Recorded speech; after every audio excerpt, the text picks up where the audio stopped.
Hi and welcome to the Stephan Livera podcast, a show about Bitcoin and Austrian economics. Today, for episode 185, my guest is Vijay Boyapati. He's one of my regular guests, he's a crowd favorite, and we're talking about what Bitcoin is. Are we thinking about it in the right way? This show brought to you by Swan. If you are in the US, you should absolutely get your auto stacking on with Swan. The process is so simple, even a no-coiner could do it. 1. Auto fund the USD from your bank account. 2. Auto stack your Bitcoin. 3. Auto withdraw your Bitcoin to your cold storage. Swan does not charge withdrawal fees. They want you to follow Bitcoin best practices and hold your own keys. Swan crushes Coinbase's fees for recurring buys by up to 80% and beats Cash App's fees by up to 57%. Set it and forget. Enjoy your life, just Swan and chill. Go to swanbitcoin.com/Livera to start auto stacking with Swan today. Be sure to use my ref link, swanbitcoin.com/Livera, to get $10 worth of Bitcoin dropped into your account when you start stacking with Swan.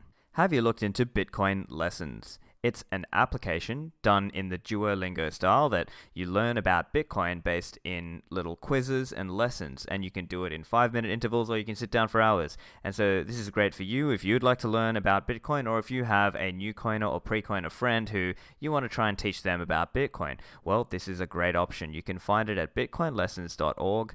They link out to a whole bunch of podcasts and articles and books. The app is by Bitcoiners for Bitcoiners. It is Bitcoin only. You can find it on the Google Play Store or the Apple App Store, or go to bitcoinlessons.org. Last but not least, Unchained Capital, Bitcoin financial services. Unchained Capital offer easy ways for you to set up with multi-signature, and their products are built based on this. So if you're sitting on a single signature hardware wallet and you're considering ways to improve your security, Unchained offer a 2 of 3 vaults. So you can set up with them. It's really easy to set up on their website. You can use 2 Trezors, 2 Ledgers, or 1 of each and set up on the site. And if you need a loan and you don't want to sell your Bitcoin, you can put up some Bitcoin as collateral and receive USD. That Bitcoin is never rehypothecated, and even in that scenario, you still hold 1 of 3 keys. Find out more at unchained-capital.com. Here's the interview with Vijay. Vijay, welcome back to the show. Thanks, Stephan. It's awesome to be with you again. I came out of podcast retirement to defend my title of most appearances on your podcast, because it's, everyone knows it's the best Bitcoin podcast out there, and I didn't want someone like Pierre catching up to me. So I'm out of retirement, and I'm really happy to be chatting with you. I'm very excited to have you back on the show, Vijay. It's been a while.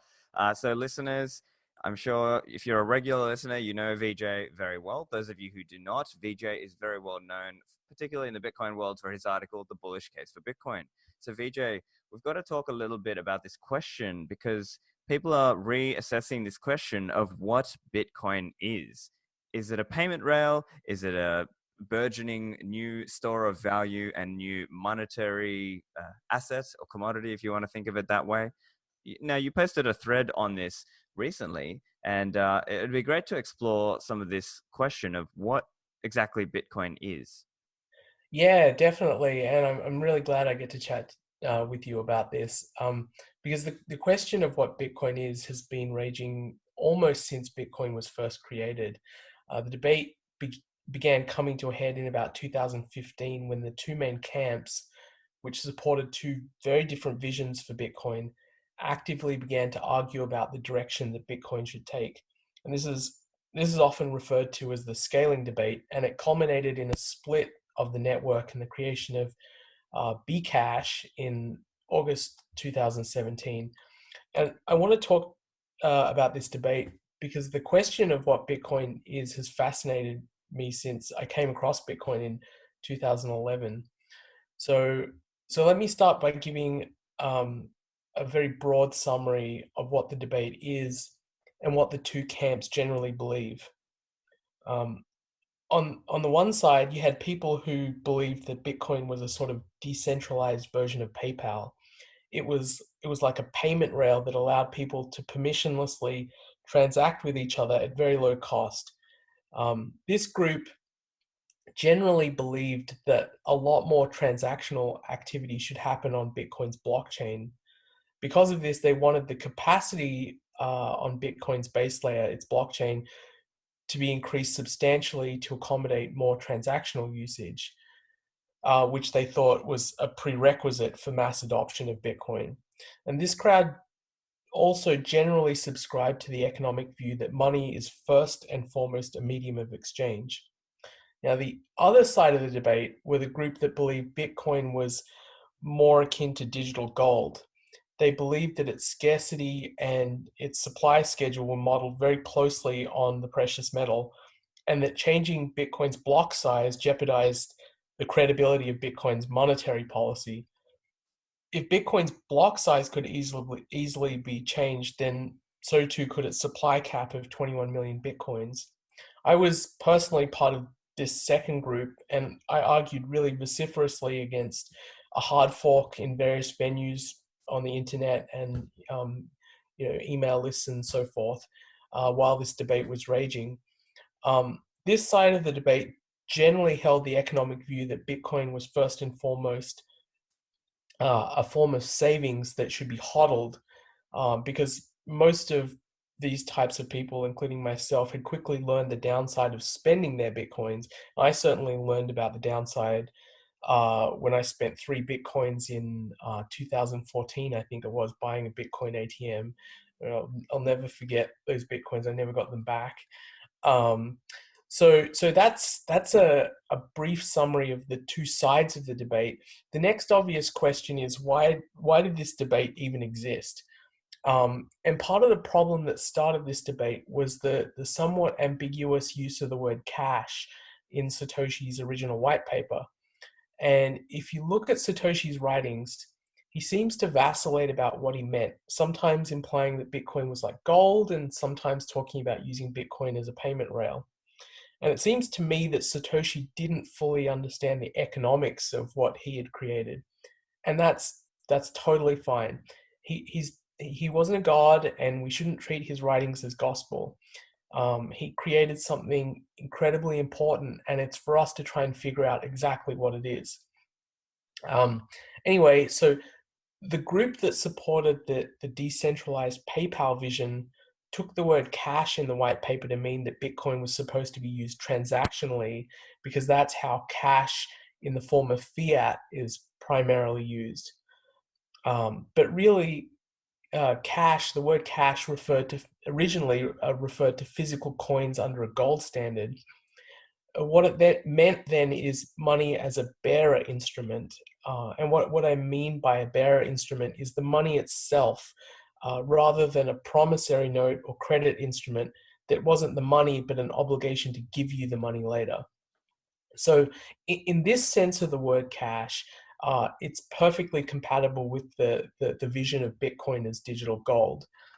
So you had this ambiguity in the word cash that caused a lot of debate. Another source of the debate was the fact that in the early days, both visions seemed to make sense. Very early on, you could transact on the Bitcoin network with essentially zero fees, and you could shoot tiny fractions of a Bitcoin around at essentially no cost.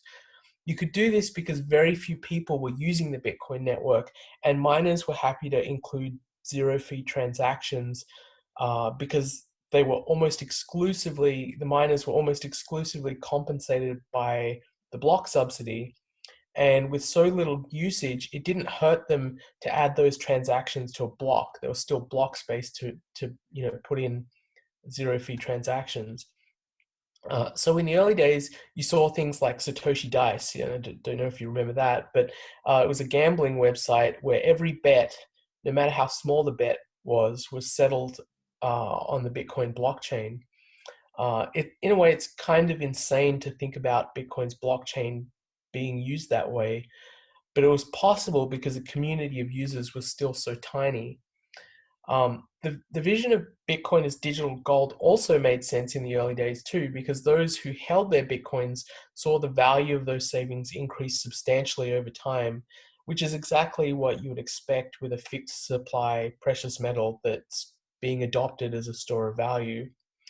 So I like to think of the similarity in the early days of, what Bitcoin looked like in terms of these two competing visions.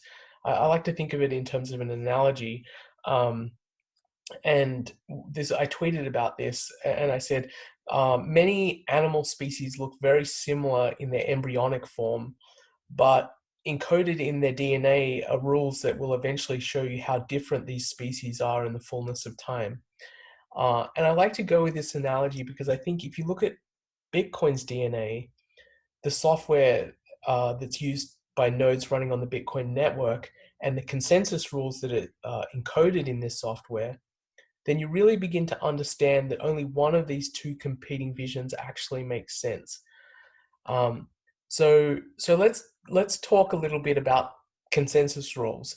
Um, these are the rules that must be abided by every node running in the Bitcoin network. If you don't abide by these rules, you get rejected from the network. And the most famous of these rules is the rule about how many Bitcoins are rewarded in the block subsidy per block, which this is the way of encoding Bitcoin's supply schedule, and ultimately it gives rise to Bitcoin's supply cap of 21 million Bitcoins. And the thing about Bitcoin's consensus rules that make them uh, so unique is that they're really, really hard to change.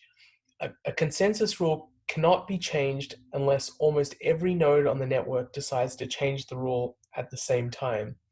And that's a really good thing because Bitcoin is a protocol for value transfer. And I just want to emphasize that it's a protocol.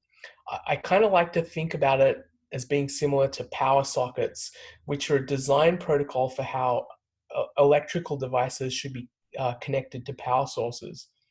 If you wanted to change the design shape for power sockets in the United States, it wouldn't be enough to convince one manufacturer, say Samsung, to make different plugs on their devices. You'd need to convince all manufacturers at the same time, and you would need to have all of the actual sockets upgraded at the same time too. And that would be massively costly, and coordinating everyone to do it at the same time would basically be impossible. It'd be very, very difficult. But this difficulty is a very useful property because it protects Bitcoin's core value proposition, which is its immutability. Because it's so difficult, so hard to change, we can really trust the supply cap of 21 million Bitcoins is an actual cap. And the limited supply is really the source of Bitcoin's original value, and its increasing price over time. Um, the other implication of the difficulty of changing Bitcoin is that the limit on the number of base layer transactions that can be processed on the Bitcoin network means that it's eventually going to be uneconomical to use Bitcoin's blockchain for low value transactions, such as buying coffee or buying a loaf of bread. But this isn't a problem. I don't think this is a problem because it's still perfectly compatible with the vision of Bitcoin as digital gold. It's not compatible with the other vision though of Bitcoin as PayPal, or decentralized PayPal.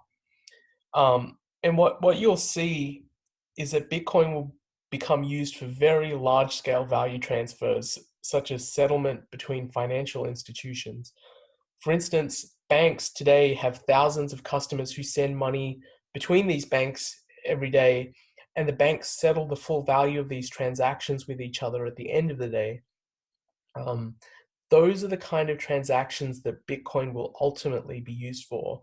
And this is really similar to the way gold was used to settle between banks when the world was on a gold standard in the 19th century.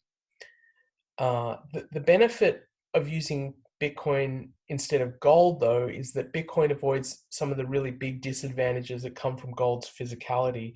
So, for instance, gold has a very powerful centralizing tendency. It's very costly to store, it's very costly to secure, which is what made gold so easy to be confiscated. All the gold, um, most of the gold that was used as money in the US was sitting in banks, and so it was very easy for the government to say, hey, all that gold is now our gold and you can't use it anymore. So that was one of the big disadvantages of gold that Bitcoin doesn't have, that centralizing tendency.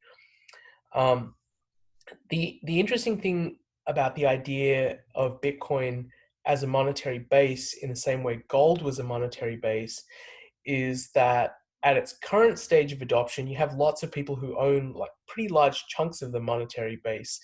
It's kind of the equivalent of seeing regular people owning massive bricks of gold under a gold standard. And that's definitely an anomaly that you can't expect to see going into the future as Bitcoin becomes more and more widely adopted. Eventually, large holders of Bitcoin will have such a huge incentive to diversify their savings into other assets like citadels and so forth, that the supply will become widely distributed. So eventually, I believe that the vast majority of people who own Bitcoin will own it through financial institutions of some sort. And when they want to transact with these Bitcoins, the financial institutions will use the base layer blockchain to settle their obligations. And while the fees might seem quite high for these large settlement transactions, they'll be massively lower, orders of magnitude lower than if these institutions were settling using physical gold. Now, the financial institutions themselves may look a lot different to what banks look like today. They'll be a lot more decentralized and they'll settle using a monetary base that can't be inflated. And the fact that the monetary base can't be inflated has what I think are profound consequences for how governments will need to be run in the future. So that's that's a long sort of answer, but to summarize, I think in the final stages of its evolution, Bitcoin will have become a global monetary base, and this is really the only outcome I think is possible given Bitcoin's DNA. That is the consensus rules that are built into its software. It's simply not possible that Bitcoin could ever have become a decentralized PayPal. It would be like an embryo with the DNA of a fish turning into a horse. I like the embryo analogy. I think it's a good way to frame the things that we perhaps, if we looked and assessed Bitcoin, we could understand what would be the future outcome. And I think some people in the Bitcoin world almost look back and regret the way it was sold and talked about in the past because people thought, oh, it'll just be cheap and free forever kind of thing. Now, I suppose the one thing that is going to be very interesting for most listeners is the vision you're spelling out there, Vijay.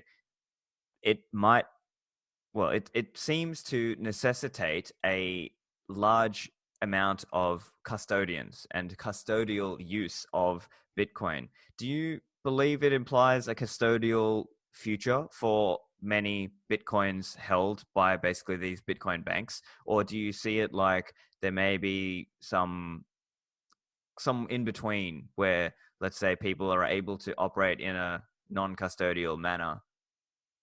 Yeah, no, I think that's a great question.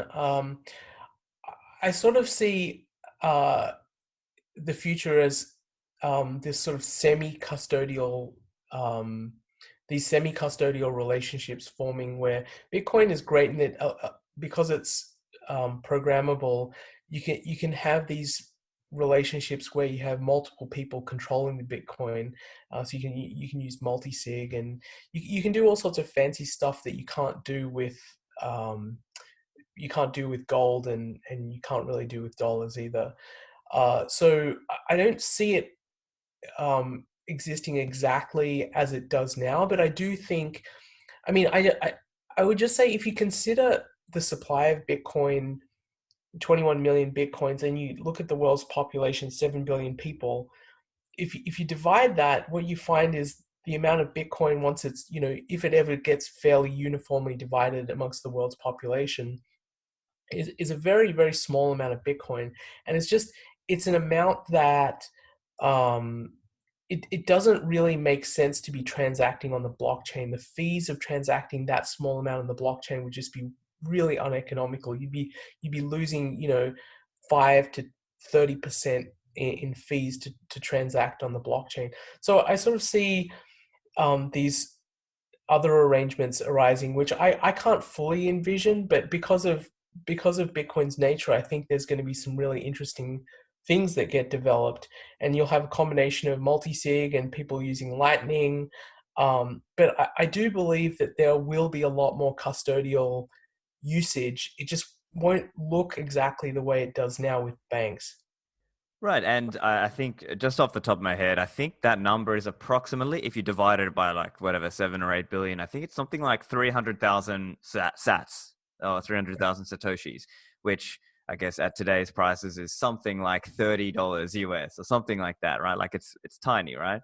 And Yep. if everyone only had 300,000 sats every time you did a transaction, some transactions might well have 500 to 1,000 sats worth of transaction fee or more. So it's just not, and that's right now. So obviously, over time, it would become even worse if everyone was just like trying to naively transact on chain. It just wouldn't be feasible, right? But potentially, as you mentioned, there are some of these ways to have kind of semi-custodial or other ways, and some of these methods have been discussed on earlier episodes of the podcast. But I think the I guess the other point is along the way there, it is possible for people today who want to use it for transactions, day-to-day transactions, they can still currently. And I suppose that for some people that is their focus and they want to try and build the so-called circular economy. So is that a realistic goal, or is your view essentially that that's not a long-term realistic goal? I think it's long-term realistic. I just think it's short-term, it's not a very realistic proposition because you just need more of the world's savings to be held in Bitcoin. If you're a merchant and a tiny, tiny fraction of your customers actually have any savings in Bitcoin, there isn't any point going through all the hoops and trying to understand, the go trying to sort of climb the learning curve to understand what Bitcoin's all about, just so you can get a little bit of the savings from the small fraction of customers who have Bitcoin. When a much larger fraction of the world's savings are held in Bitcoin, I think there'll be a much bigger incentive for merchants to just hop on board by themselves. And I think, the people who are really focused on using Bitcoin as a circular economy now are really ideologically driven. They're doing it for kind of libertarian reasons to sort of detach themselves from the system and so forth. But in my mind, ultimately, Bitcoin can't reach mass adoption based on an ideological motivation. It has to be economic. It has to be just better to use. And it isn't right now for merchants. It isn't better to use because it's much easier to go with other solutions. So we've talked about this a few times in previous podcasts. I really think it's putting the cart before the horse. We need to focus on how do we get the world's savings into Bitcoin first, and to me that means focusing on ramps that let people exchange the savings that they have in the form of fiat into Bitcoin. And once we have enough people who've done that, I think the merchant side is going to take care of itself.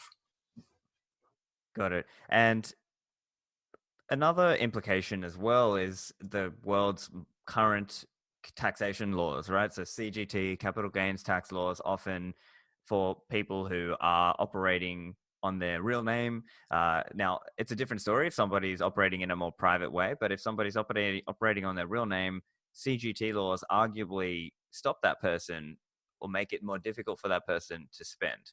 And now, in one of our recent episodes, or our most recent episode, I think you were talking about this concept that essentially that in some ways drives the price even higher because less people are spending, pulling away the available supply of Bitcoin.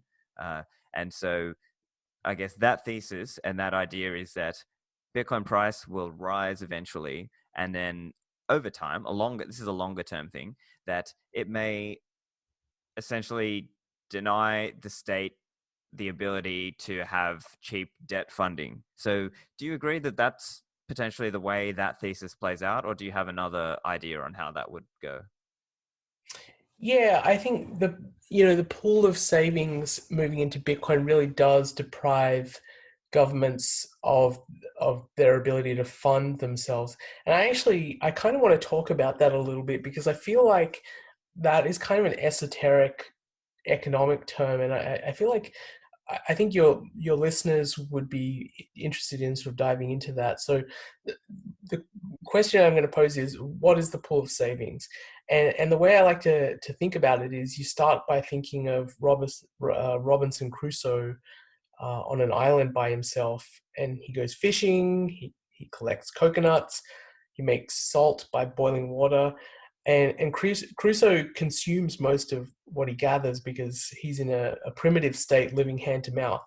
But whatever Crusoe is able to set aside for future consumption or use is his yeah. So whatever he's able to set aside uh, for future consumption or use for investing is his savings. And savings are very they're super important because they allow us to deal with an uncertain future, and they also allow us to invest in bettering ourselves.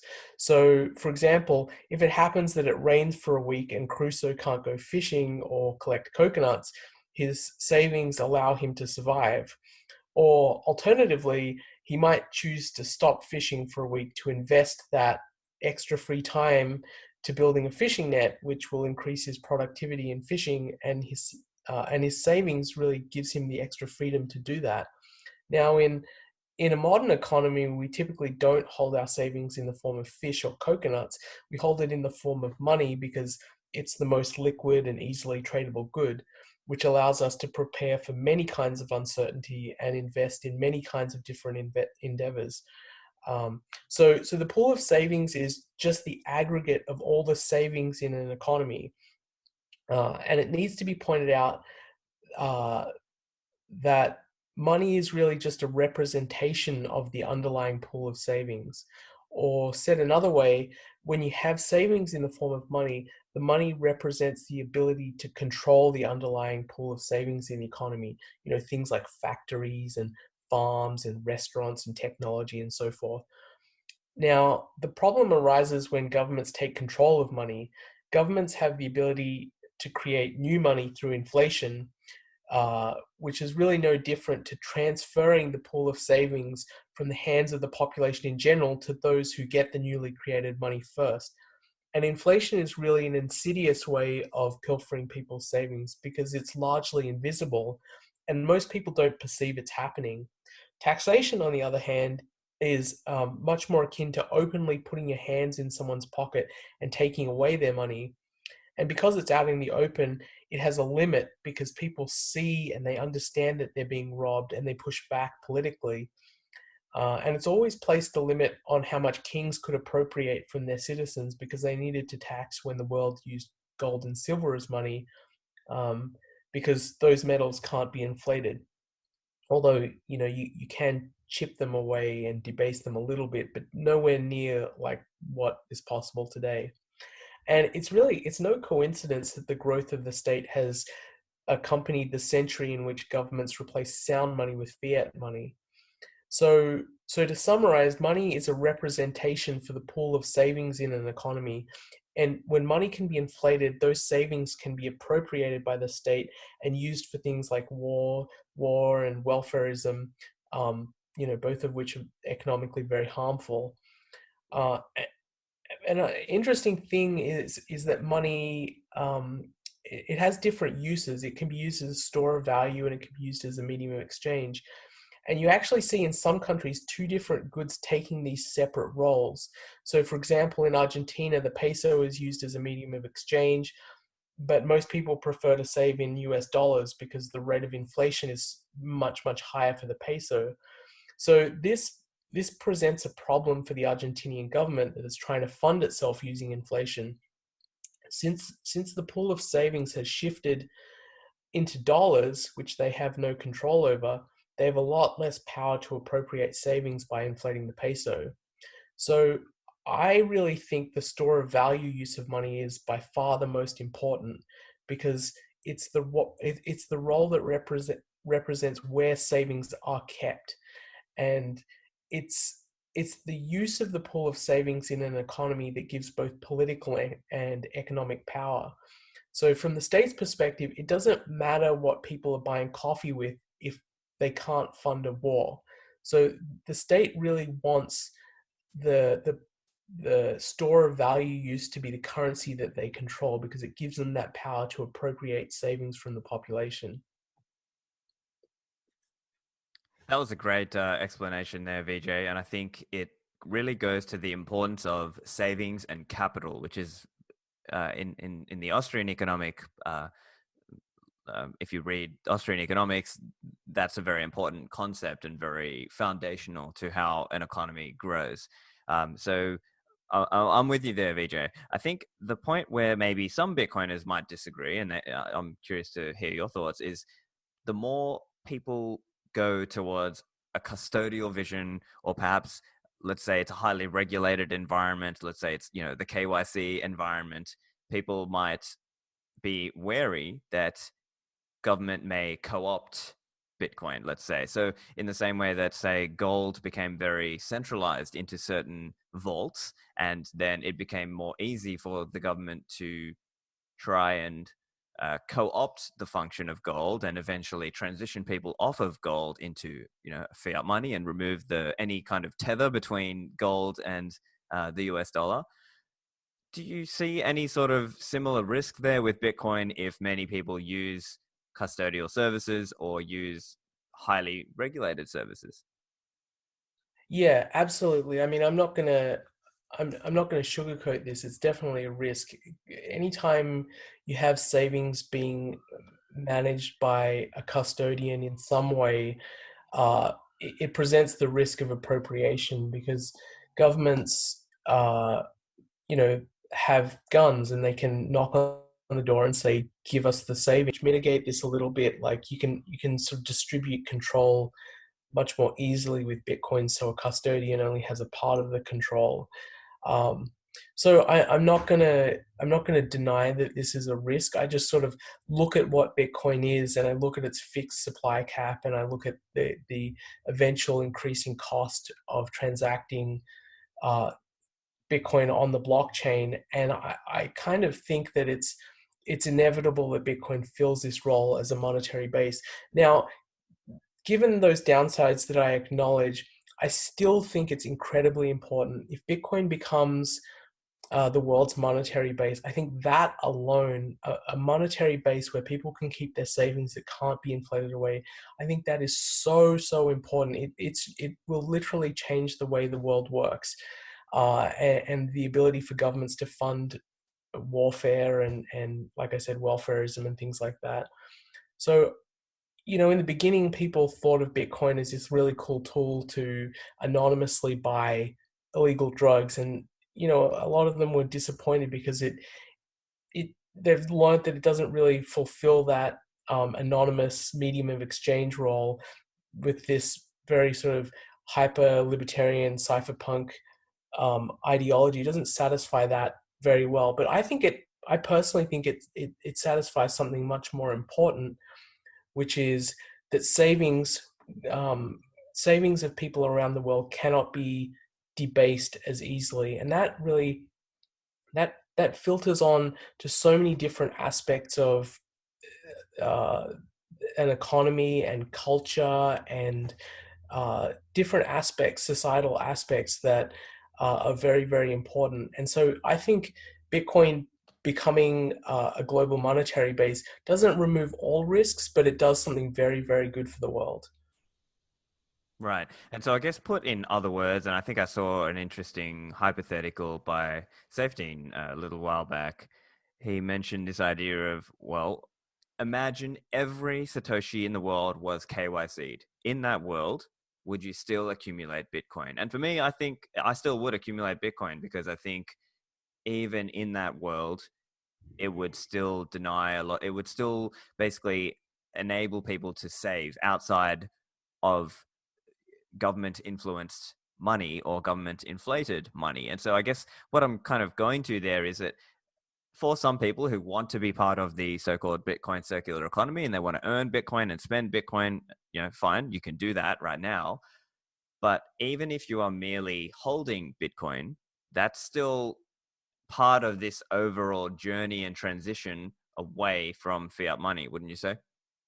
Yeah, I absolutely agree with that. And I agree with that proposition that Safe made, that even if it was known to governments that I the number of Bitcoins I have was known to them, I would still save in it because I'm saving it in something that they can't insidiously steal from me. They can't print it away, and it loses its value because of that, because there are a whole bunch more of them created. And it still, even if they know that I have it, that doesn't prevent me from, for instance, leaving the country and finding a new home. So if I find that I'm in an oppressive regime, imagine if I was Chinese and I wanted to flee China, maybe they know I have Bitcoin, but if I can manage to get out of the country, I'm able to take my savings with me, which is a very, very important and valuable thing. And whenever I think of that, I always think of the great Austrian economist Ludwig von Mises, who fled the Nazis uh, during, I think it was before World War II, right before World War II began. He fled the Nazis and came to the United States, but he didn't have any savings at all. He was penniless when he arrived in the US and had to start his life again, because it's just impossible when you're fleeing across Europe and you're trying to avoid detection. You just don't carry anything with you. So yeah, hearing that story makes me really sad to think of all the people in history who've had to escape, but they just ended up in the next place with nothing and had to restart their lives. Bitcoin, even if it's KYC'd, solves that problem. Right, and nowadays in the Bitcoin world, it's a matter of having 12 words written down or memorized potentially, or having Right. a friend overseas that you send it to if you trust that person more, or having some kind of complicated multi-signature setup where you distribute the keys across different geographies. I mean, these are all possibilities and things that people can explore when they're in Bitcoin land or Bitcoin world. I guess the only other challenge that may present itself here is if Bitcoin, well, let's say we're all right about this and Bitcoin does go massively higher, and eventually it becomes less and less feasible for people to access the chain, access Bitcoin's blockchain and transact uh, in an accessible way, because basically you have to be really, really rich to be able to do that on-chain transaction. Does that also present a challenge in your mind in terms of access to Bitcoin, and potentially, if it all does end up going into kind of Bitcoin banks that you can't control, and then is there like an angle there for inflation there, or do you see it more like, I suppose the counter argument that I'm thinking of would be something more like, well, there'll be enough Bitcoin banks and there'll be enough distributed around the world such that people can always access at least one kind of honest or true way of interacting with Bitcoin. Yeah, I strongly agree with your second proposition. I think there'll be a lot more financial institutions. Anyone will be able to set up their own financial institution if they want. It'll because this is something you can do on the internet, and so I think it's going to be a lot more decentralized than the current system, and there'll be banks overseas that can't be regulated by the US for people in the US, and you could keep your savings with those banks, for instance. I do really believe though that because of the nature of what Bitcoin is, it just you simply cannot expect everyone is going to hold their Bitcoin on chain, and this is, I think, a controversial, perhaps unpopular opinion of mine, that the vast majority who own their people who will own Bitcoin will not own it on chain. It doesn't make economic sense for them to do that. So yeah, these people are gonna the financial institutions we're talking about could be you with a node running Lightning, allowing people to buy some Bitcoin from you at some fee, and then they can transact and buy things on online merchants like Amazon, because you have a Lightning connection to Amazon. So that's what a financial institution could be. It doesn't necessarily have to be a JP Morgan Chase or something gigantic like that. So I think we're going to see a lot more decentralized financial system with a lot more custodians. And the custodians may not have full control of the funds. Like I said, it might be many of them might use multi-sig arrangements so that people who use the custodian can feel safe that the custodian isn't going to just steal their funds. Excellent. And I think the other interesting element is this concept of what we might term a Bitcoin electorate. So over time, as more people hold Bitcoin, they, well, it starts to become a part of their own portfolio, part of their own net worth. Then now they have an incentive to go and try and influence the government and the rules and the laws. They may lobby for better Bitcoin laws. They may try to lobby to remove capital gains tax laws. What's the potential that you see there around a Bitcoin electorate? Yeah, I think the term I would use is something like political capture. And there's an interesting theory. I can't remember if it was Taleb or someone else that sort of said that when you have a large enough minority in a population which is really strongly motivated by something, they can have a very powerful influence. Um, and I think of something like Uber, the ride-sharing company. uh, what they would do, and often in a lot of the cities that they came into, there were regulations about how you're supposed to run a taxi business, and Uber would basically ignore these rules, and they would start their business and they would grow really quickly because the service was so much superior to the status quo taxi system, and eventually they'd have this pool of drivers who were incredibly motivated for Uber to exist and would start lobbying on its behalf. And I think you really have something similar with Bitcoin as well. What you need is more people owning Bitcoin, and you want people, especially people in positions of power in Congress or, in financial institutions who have savings and can agitate for a better political and economic environment for Bitcoin. And I think that there are companies like PayPal and JP Morgan. If you listen to their CEOs or people senior in these companies just a few years ago, they were very, very hostile to Bitcoin. But I think what probably happened is these companies had people working at the company who were passionate about Bitcoin, who owned Bitcoin, and probably agitated over time to have a company like PayPal actually enter the market. And the combination of that internal pressure um, from the people who have been captured by owning Bitcoin, plus the financial incentive. If you're a financial institution, you're someone like PayPal, you're sitting there looking at Square Cash going, holy smokes, these guys are making tens of millions in profit by allowing people to buy and sell Bitcoin. Why are we not doing that? There's this obvious profit opportunity sitting right here. We should be doing that as well. So I think it's going to be a combination of political capture and also eventually once Bitcoin, there's enough savings in Bitcoin, the profit opportunities of building businesses around Bitcoin will be so obvious that it's just going to suck people in, suck businesses in. I was listening to your recent appearance on Tom Woods, which was a great show, by the way. Excellent explanation and articulation for libertarians who maybe they're not as into Bitcoin as you and I and my listeners are. I was just wondering, are there any other areas where you believe we could simplify our message and communicate more simply about Bitcoin? It's really, to be honest, Bitcoin is a complex topic. It really is I think if trying to explain Bitcoin to someone who's a lay person, it's really important to try and understand at what level you should approach them. Like the 10,000-foot view, or are they already ready to dig into the weeds a little bit? And I find that often people don't calibrate uh, the message that they give to what the person is willing to receive. And it's not just level of understanding. The other thing is how interested is the person who's receiving your spiel about Bitcoin if you're the person giving it.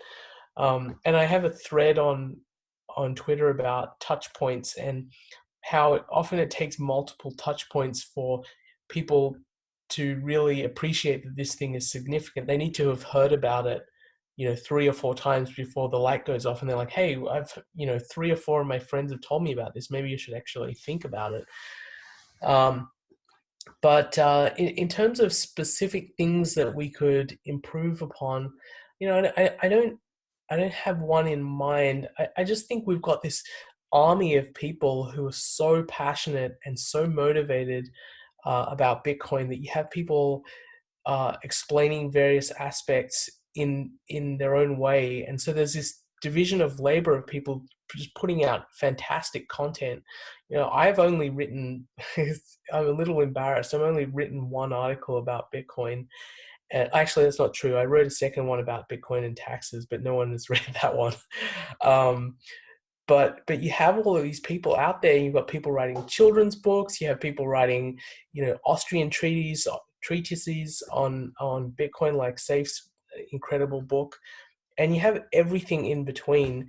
So I don't have any advice for people. I think you should take whatever aspect of Bitcoin you're passionate about and whatever level you think is appropriate to explain it, and go with it. Go and write an article, or write a short book. Like Jimmy Song wrote a short book, which is a great introduction for beginners.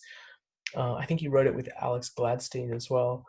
Uh, so yeah, when people come to me with specific questions, I might try and approach it with an analogy or something like that. Like Tom Woods on his podcast asked me about Bcash, and I used an analogy of Twitter, a sort of uncensorable version of Twitter. I gave him a thought experiment and tried to explain what Bcash was. It was, these people coming along and saying, actually, the uncensorable part doesn't matter. What matters is the size of the Twitter post needs to be increased from 280 characters to 350.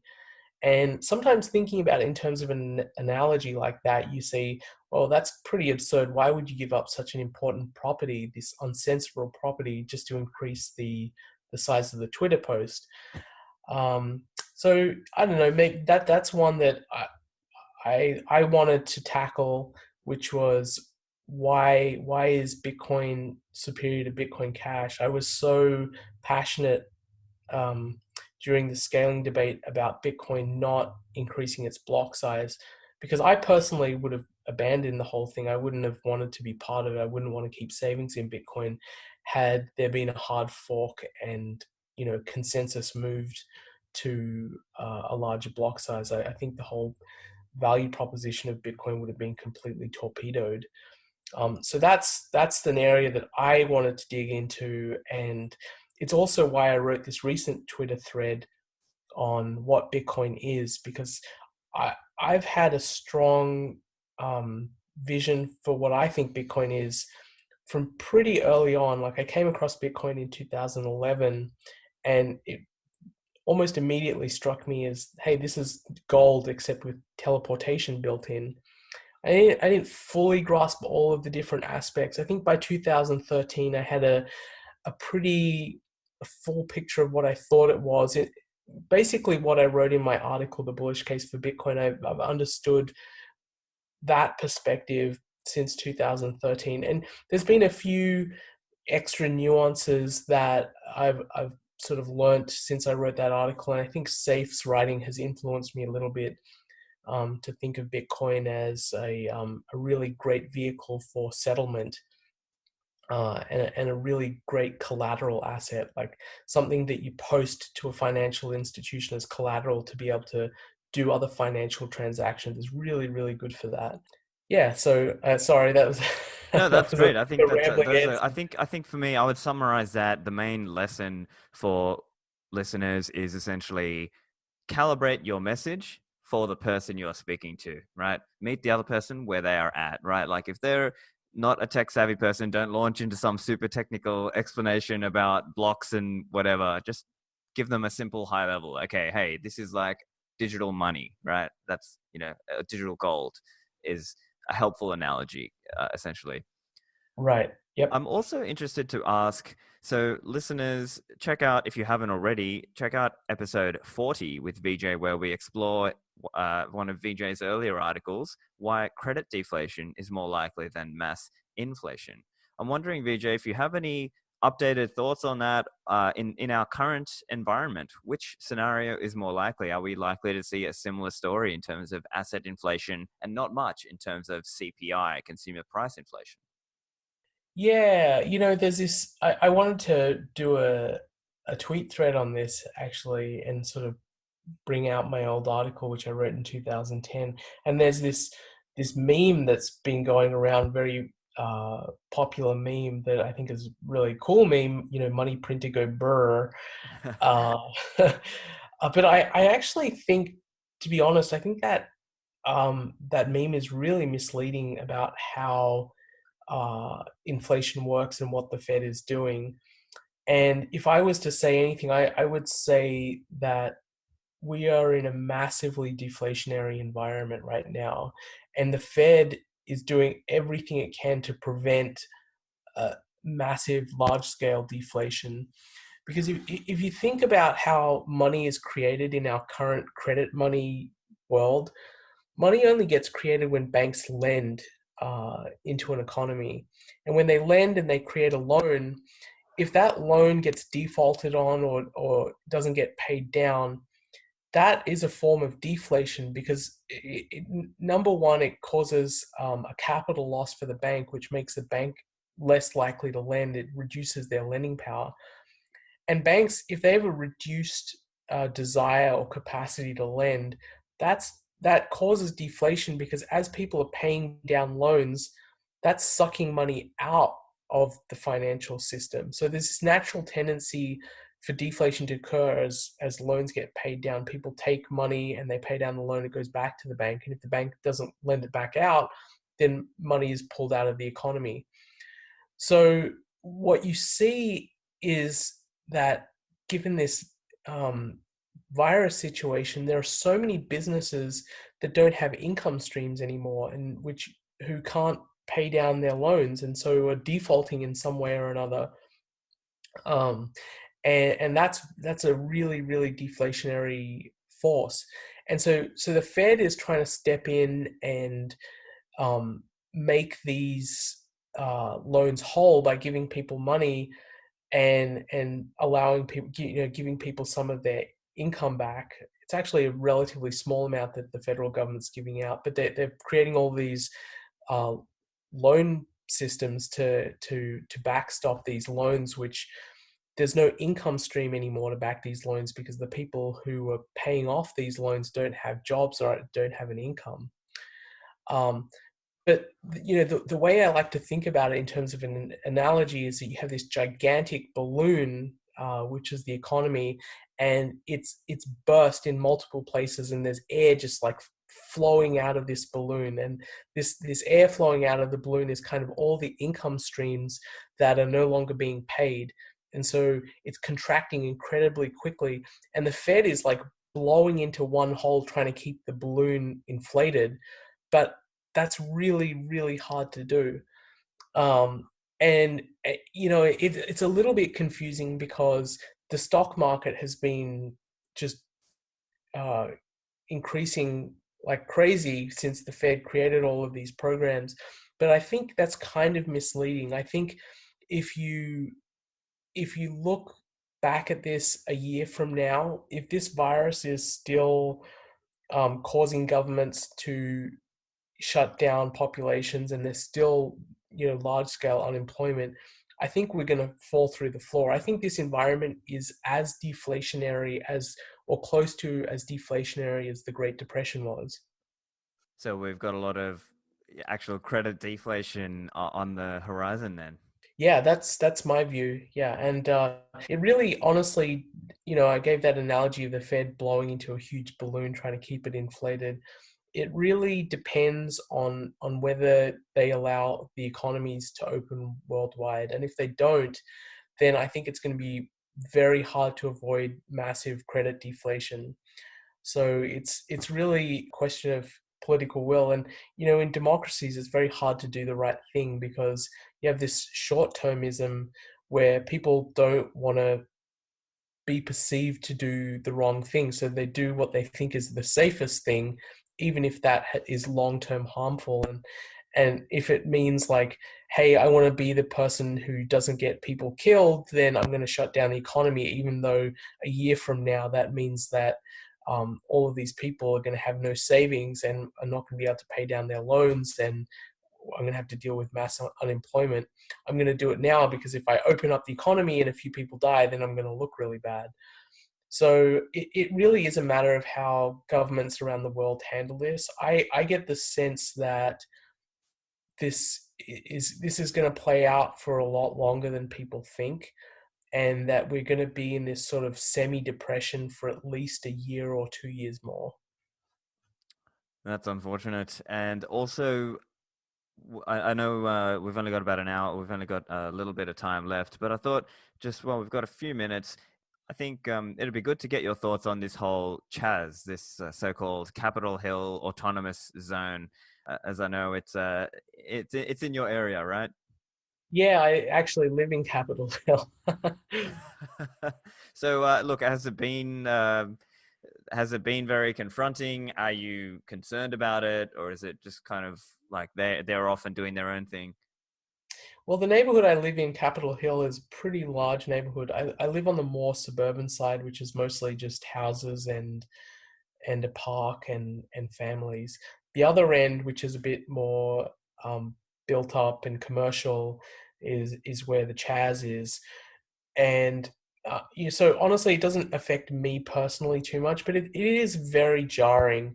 And the ideology of the people who created the CHAZ and um, who are protesting police violence. Obviously, I sympathize with that as a libertarian, but the economic ideology is so extreme and left wing and Marxist that it's really troubling. And one thing I posted on Twitter was I went for a walk with my kids a couple of weeks back, and I saw a poster posted on a light pole that said "Wealth is murder," and that as a father of three children, that's a really troubling thing to see. And it had a picture of just a house, a regular house, not a mansion or anything, a house.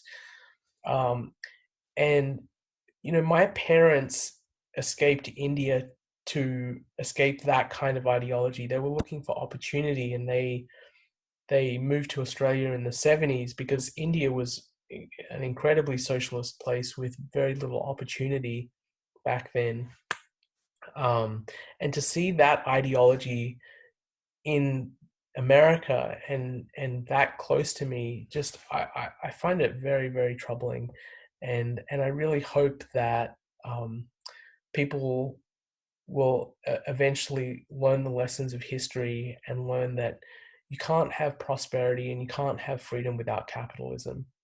That's excellent. But unfortunately, that's all we've got time for, though. So, listeners, make sure you follow Vijay. You can find him on Twitter. His handle is at real_Vijay. Is there anything else, anywhere else you'd like listeners to find you, Vijay? Yeah, Twitter. I'm real_Vijay at Twitter. That's where I put most of my content. Like I mentioned, I have three kids, so I find it hard to do long form stuff. I wish I could. There's so many different articles I'd love to write, but I tweet threads periodically. So find me on Twitter.